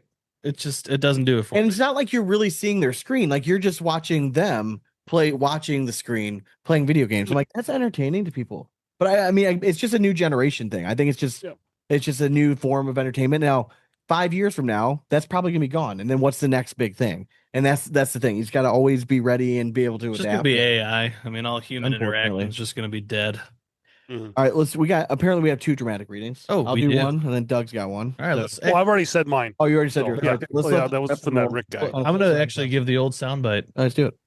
In a world where bean bags have brought men to their knees, social media serves as sanctuary for keyboard warriors. Time for the dramatic readings. All right, this is a post on Addicted to Cornhole, and this is by one of our favorite anonymous posters, question-everything-524.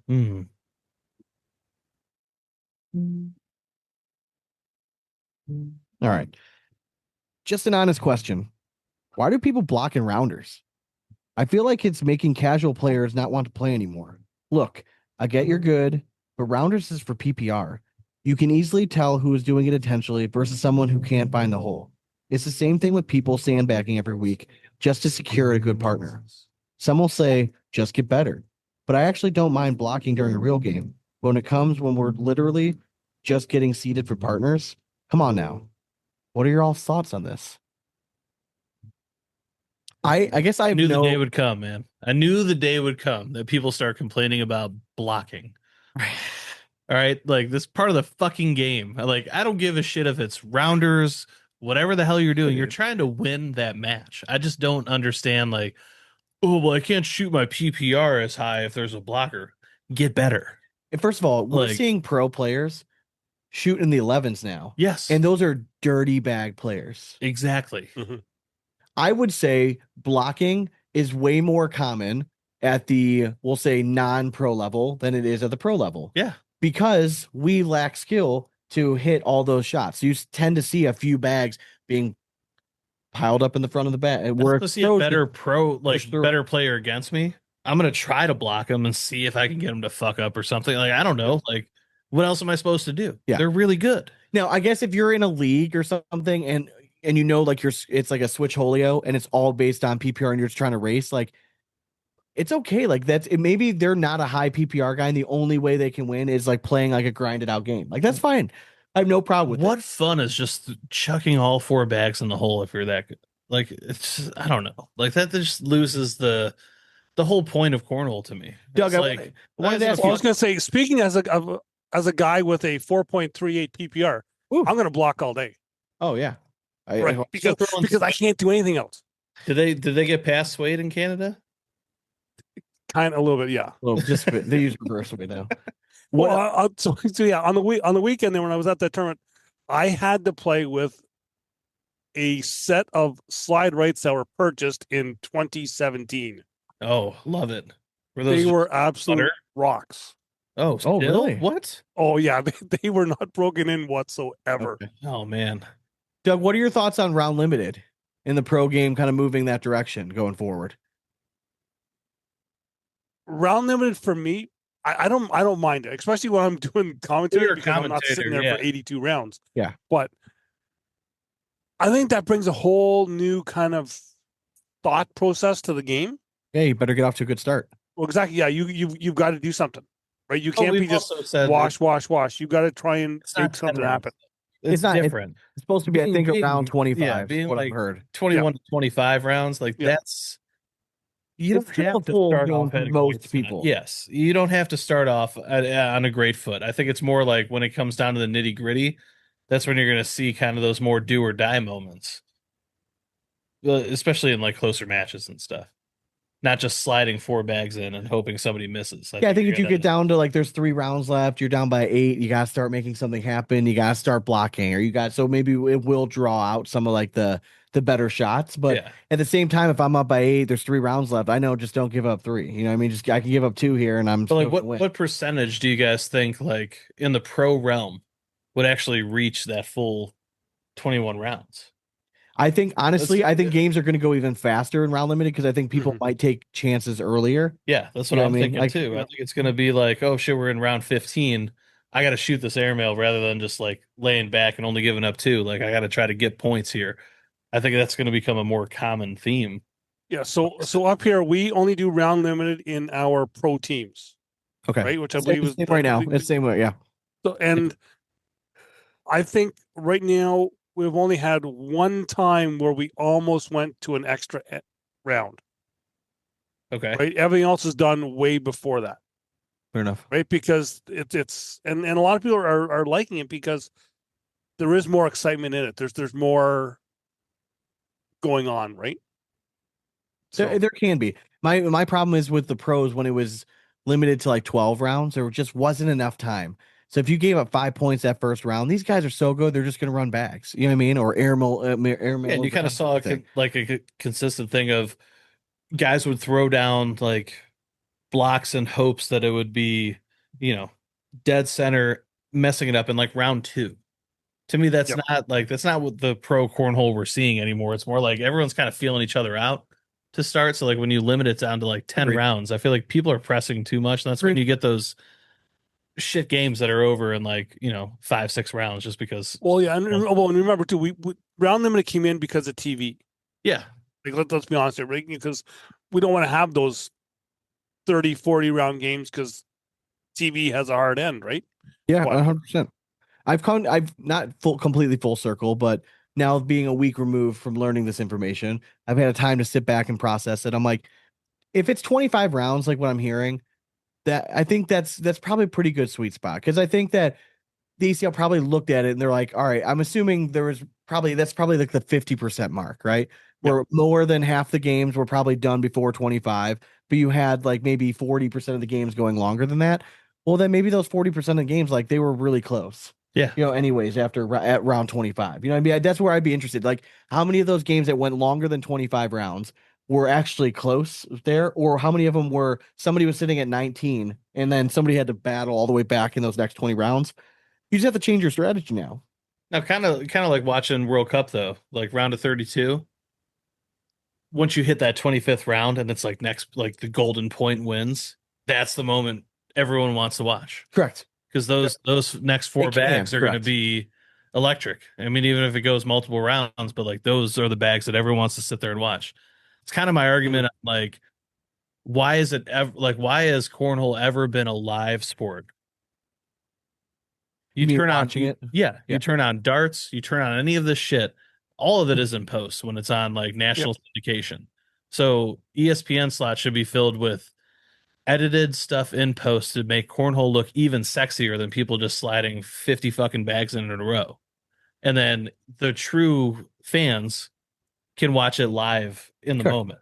Yep. Like, to me, like that's how you grow the sport, like at the end of the day. Like, because now, I mean, you turn it on ESPN, like there's times even like I'll find myself like turning it on, just getting bored of it. Like it's not exhilarating, and like it has nothing to do with anyone involved in the commentary or it's just a hard sport to make very interesting for an extended period of time. Well, especially when they start going like when they start having like washes like 8-10 rounds in a row, and you're like, okay, what am I gonna? So like Anthony Ione and I, when we had that Cash Chanis and Jamie Graham game, we just start talking about who's had like the greatest airmail throwers of all time. You have to, right? Because it's like, and if you get in there and you condense down the final four of doubles, singles, even throw in men's and women's into an hour slot, that's when it becomes exciting, because people are like, oh shit, like they see that one shot and they're just like, oh, that's fun cornhole. Like that's, to me, like what's kind of missing on the whole broadcasting side of it. Yeah, I think what you're right is that I think for us that are deep in the sport, we're gonna watch it live. But for those other people who are just kind of on the fringe, right? Like I remember I looked at a video I have on my phone because I took a video of my radio on my truck. I listened to freaking cornhole on Sirius XM radio. They had it on the ESPNU channel. Oh, did they really? XM. Like, wow. It was back like early 2021, but it was like Trey and Jeff were on the radio, and I'm listening to freaking cornhole on the radio. I mean, that doesn't get any better than that. I mean, that's exhilarating. That's when you know, like, you might have hit rock bottom, Doug. I just wanted to point that out. So I may have had. I mean, I guess people listen to a cornhole podcast, so I mean, like, true. Yeah, let's not sow our oats on that. But correct. I also know that, like, as soon as Cleveland Indians get rid of their current commentator, then I mean, I don't think I'll ever listen to another game of baseball on the Tom radio, Hamilton, please stick around forever. I mean, just don't die. Be the man please. forever. I mean, I think this is his last season. I know it is. Still, it's just kind of same realm. Like, radio's not as easy either, but for us nerds, we'll listen to it. Oh, exactly. The cornhole honks are going to find it wherever. Oh, of course, yeah. And again, ESPN is not for us. ESPN is so that they can showcase people not involved. I think that's always kind of been the argument. Is just like everyone's like, "Oh, I'm on ESPN." It's like, yeah, like be on ESPN hitting the sweet shots, not you like just putting your last pack off to the left and like give it up too. Like that's nobody wants to see that shit. Correct. Show that moment of you hitting that 2 airmail bag drag and like exploding as a little highlight. Like it's kind of. I said the biggest thing cornhole has going for it, with it being such a social media like driven world right now, and everything no one has attention spans more than 15 seconds. It's a clippable sport. Yes, you can always go clip shots, post it up. It's going to do really well. But then you take those same people that might find it interesting and you go sit there and be like, hey, that shot happened in a 2-hour long game. They're like, yeah, I'm good. Like, just let me know the cool shit. Like, give me the condensed version of that game. So hopefully we'll get that with the 25 rounds, and maybe we'll be able to collect it. But I'll be watching from the shadows. I want to see how it goes. And again, with our new show, like cornhole is always going to be a part of our life. Yeah. Right. Like this has we'll still chit chat about just it. Like how we talk about rugby every once in a while. Like there's certain things in my life that had such an impact on me. I'm always going to be a fan, whether I'm like actively talking about it or not. Like I'm always going to like keep an eye out. Like if you do happen to follow us, whatever we do going forward, like you're going to hear from some familiar names. Like we've made too many connections in this not to go to a well of like, that's honestly, that's going to be the hardest part, is that right now we at least have a well of people that we can reach out to who are cornhole pros and be like, hey, we have this podcast. Luckily now, early on, I felt like I was creeping on everyone. I'm like, hey, like we're just starting this fucking thing. Do you mind like doing this call for us? Like, I know you've never met us, but at least now it's like I can message them, and 9 out of 10 times people were like, yeah, we've heard you guys. I don't, regardless if they listen to the show or not, like they've heard of us. So like it does give it some validity, but validarity, but it does validity. That was a word. I like validarity. I know it's kind of like molded too into. So I was gonna try to sneak that one, but I'm like, we already called it out, so I'm just going to correct it. But it's validity and solidarity together. Well, Doug, man, I've said for a long time. I think I even said before you came on, like I respect the shit out of your grind, brother. Like I know how much hard work it is, and this is one thing I will always tip my cap to you. I think you've been grinding for a long time, and I really respect it. And I think cornhole in Canada is in a good place because of all the groundwork you laid down. So I commend you for that, man.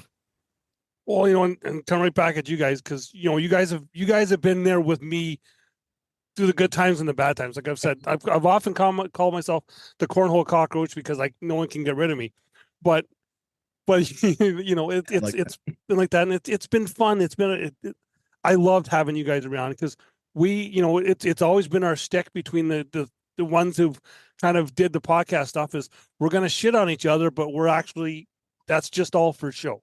Oh yeah, right. That we're always messaging back and forth. I can make it's the same thing going back. I can make fun of you, but if anyone else comes to make fun of you, we're gonna be like, yeah, go fuck yourself. And you didn't earn that. I actually got 2 messages last week asking about hard drag push, and they're like, hey, I used to go on there every once in a while, just like check out what was on. Like I noticed that the website's not active. I actually did not renew the website, so it just didn't seem like there was a point to it anymore. So that was kind of the beginning of the end, honestly, for me. Like when we put in a lot of work to that, and that website was surprisingly doing really well. It was really good. Like I get updates from Google every month saying like, hey, how many people like site visits, without promoting it at all. We were still getting like 300,000 visits a month, but there's no new content going on there. And my biggest regret is not being able to rally enough of us together under one umbrella, because I really think that would have been like the future of like cornhole content. The problem is when everyone starts this podcast stuff, they think they know how to do it bigger and better. They think that somebody's always out to try to like get them. Like, and that's what I felt like when I would reach out to people like, hey, I like what you're doing. I like the content you're putting out. This is my concept. I want us to all just live under one umbrella. You continue to do your own thing. You have your own page. You do whatever you want, but we're all going to promote the website. Yeah. I had people writing for us, and it's just like, I felt like it was so close to getting to take off. What I just never quite got. What I never understood was like that was us essentially extending our olive branch of like, here's followers that will find you and start listening to you. And nobody was smart enough to take it. They always thought there was a catch, and I'm like, there is zero catch. I'm not asking you for money. I'm not trying to monetize millionaires off of this. Like we're just trying to extend the olive branch and grow the network. Because we can see the vision when it's huge. But the problem was like nobody else was willing to kind of take that leap. Yeah. Yes, that was my thought when I started off the podcast. Because first I always joked I was just going to do a 5-minute just about KW, our local league here, and then all of a sudden, before the first podcast even started, I was like 12 minutes long, and all of a sudden I'm like doing this stuff now. But my cousin does a YouTube show for music. Yeah. And watching their community that they have there, I was like, we need that for cornhole, because all of they're always in with each other's show, kind of doing stuff, and that's what we kind of tried getting that there going as well too. But then there was so many new people come in. They're like, "Oh, you guys make this look so easy. We're going to do this here." And it's like, okay, yeah, you guys lasted 3 or 4 episodes, and then it got too hard for you, right? Where it's like, when we started, everything shut down. we can't say that I don't want to call it difficult, right? It's not difficult. It's hard work. Yeah, And it's a grind, and it's a time for sure. crunch, and it's staying organized and getting guests ahead of time. And And we just happen to to us, it was like kind of the perfect situation. you live down the Live, street. yeah, live up the Yeah. street. We can just kind of meet up here. And I mean, now that I'm moving away, it's just, I mean, it's going to be a different realm that we're living. Just gotta feel it out. Yeah. Yeah, but looks like I was like, okay, I'm the Canadian guy. I'll do the international stuff. Yeah. And so I'm doing like interviews with the Australian guys at like 3 a.m. because it suits them, right? And I was okay with doing it then, but it becomes a little daunting. It does. But again, that's why I'm excited to see that the other other nations areas are picking growing it up because Hell yeah. again, like you carry that torch for such a long time. So I'm glad to see like it's all starting to come full circle. So Honestly, like Canada's like too big, and I mean we deal with the same weather. So it's like we know that you guys need kind of an avenue to get inside and do something like communally. Cornhole's Yep. the perfect fucking thing. Exactly. And, I mean, nationwide, like again, here we had that during COVID. Sorry, Netherlands just finally scored, even though they've been trounced, but we'll see what happens. Well, they're going to lose to the next game anyway. So I have the Netherlands as my pick to win. So we'll see. is that who Well, they win, they play Canada, right? So Canada have the winner of this game? Honestly, Okay. dude, Canada's looking great. That was a great game. I'll commend you. Like They they're won nothing, looking, right? Yeah, Yeah, that was great. Yeah, I thought I saw that. their defense is stout right now, and that's kind of what's winning these matches. And it's kind of funny currently. because like complete opposite USA. USA is just like we're just Oh, scoring goals. Like we can't stop USA has goals. forever been the counter team. Yeah. And now we're finally just like pressing, and it's just a weird version of soccer that I'm watching right now. But Like, I'll take it. But yeah, no. Again, like through the whole community and shit, like moving forward, like I hope it keeps growing internationally.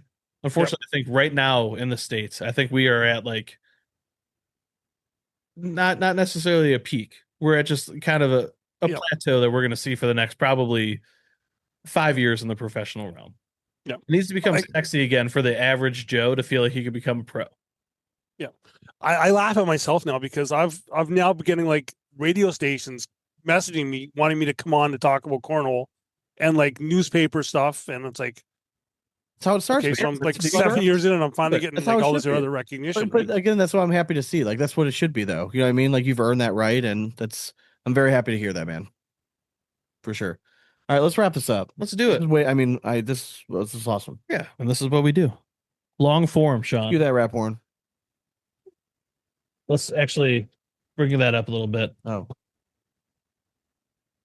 People are now swerving. There we all over go. the road Yeah, and stuff I like got that. you. Yeah, I would say like Patreon is if you want to support the show for a few more weeks. Pitter patter. We're gonna do another happy hour call here. At least 2. We'll probably do 2 more before we wrap it up. Just I just like hanging out with them. Maybe we'll just randomly throw it up there. There's still Patreon members. Like, There are. Yeah. you know. Yeah, there's like, still have some chit chats, but that's where all the shit goes down, people. All right. that is That's the always behind. cool. Yeah, correct. Yeah. You want to know all the good stuff? Like I can tell you stories about.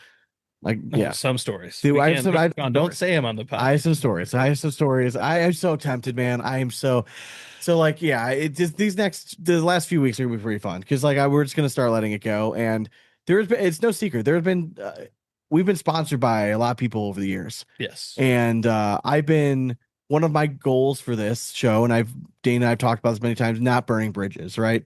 Especially if we're going to continue, well, guess what? We're not fucking continuing anymore.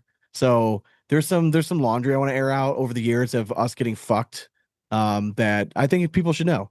And it's just like a word of warning. And so if you've been a former sponsor of the show, and I'm sure if you still listen to the show and you didn't do right by us, like you'll hear your name plenty coming up in the next few weeks. So 100%. yep. So 100%. Doug, always a pleasure, brother. I'm gonna miss you guys We're very not much. going anywhere. Yeah. You're always, Well, no, but do your cornhole, like you're my buddy. the cornhole stuff. Oh, I get you. Yeah. Anytime you need guests, still reach out, man. Oh yeah. Oh, Man. for sure, yeah, because some of my best shows have been like the anniversary shows that I've had, Yeah. and that have been like 3 hours long with you and Donnie. So yeah, for Hell yeah. sure. Shooting the Anytime, shit. man. Love it. All right, folks. Well, we'll be back next week. Hopefully, I'll be way tanner when you see this. If you're watching Red. on Patreon, I don't know if tan's the right word. It's like an auburn. I like Yeah, to say, brick like a- red. Yeah, Call it red. darker than an asshole. Look at my forearms. Ooh, nice. Hang on. Can we see side by side? Well, you're fucking like Like dad's this, Indian yeah. blood. Anyways, all right. Just throwing you off. Go follow. If you're not following the Down and Back Cornhole podcast and you're a Cornhole fan, just go fucking do it. Go over to Facebook, give Doug a like. He's been grinding for years. He's got great content. Go give the show. If you're looking for like an unique trip, check out the Dude. ACL Canada schedule. Yeah, Go up there and experience it because like it's shit's popping off for sure. Yeah, we got our nationals happening next week, and so we got 5 days of that, and go visit our 51st state. It's gonna be a great thing. So 12th province. Okay. Oh, sorry, 11th province. And by the way, it is our 159th we just had. 159. All right, so Okay. yeah. All right. So you guys are babies up there. Yeah, still babies. All right, Good well- Lord. I thought you guys were a little closer. That's all right. You'll get there. Happy birthday, America, in case we didn't say that earlier. But hope you guys have a great week. We'll be back next week with more audio gold. And until then, we hope you throw it straight. That's nothing but 4 baggers from here on out. Cornhole it. Later.